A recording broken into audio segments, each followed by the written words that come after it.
Hi guys, today is my birthday and eto na yung pinaka-inaantay nyong lahat. Kasi hinahanap niyo siya kasama ng ating bleaching set.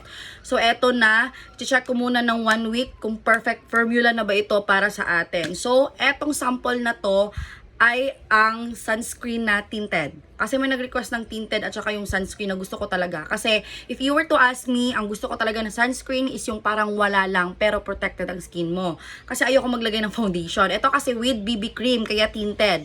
So now, let's try. Ang set nga pala nito is yung Wear Me ko pero let me think first if proceed tayo sa set nito. Anyways, eto na siya. Tingnan natin. Easy to blend lang din. Ang bango. Ang bango. Bangong Wear Me talaga. Perfect. So, this is, oh my God, the tinted one. Oh my! Oh my God, ang ganda niya! Wait! Oh mo! Try ko nga sa face. Sige, half lang para makita natin. Wow! Amazing talaga ang manufacturer ko, guys. At bakit? Try pa natin. Dito mga half. Dito na side.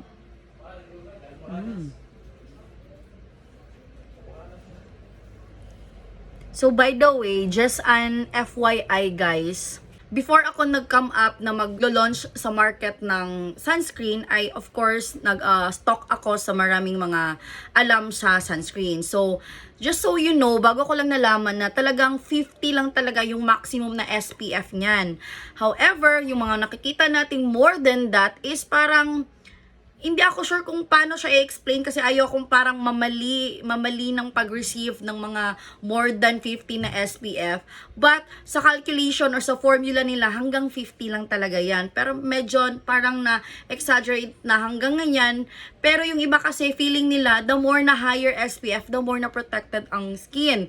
Pero hindi natin alam na hanggang 50 lang pala yan. And isa sa mga nakita ko dito, nakalimutan ko lang yung pangalan. Matagal ko nang nakita to, hindi pa ako nagbabalak mag-sunscreen.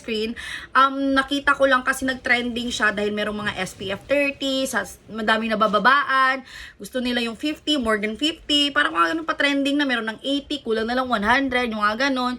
So, hindi na ako sure kung saan yung kasi gusto ko as much as I wanted you also mga buyers ko, malaman nyo ang regarding sa mga product, maging knowledgeable tayo sa mga product na binibili natin. So kahit aabot pa yan ng 80, parang extra lang yung pagkalagay sa packaging pero ang manufacturer lang nakakalam na 50 lang talaga yan. Kasi hindi pwedeng pasobrain kahit gaano pa ka-init na ngayon ang Pinas. Basta search kayo regarding to that sa TT Shop. Ang daming ganyan. Ang daming mga info ganyan. So marami kayong matututunan.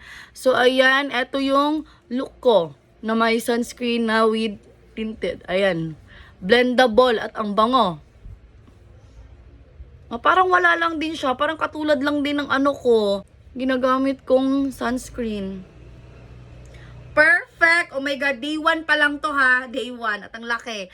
Next time na tayo magpupush sa bottle kasi mas bet ko yung katulad lang sa Red Change. Na mga ganun, yung mga nasa pakete-pakete lang, yung mga nasa sachet. So, abangan nyo ang launching ng ating sunscreen.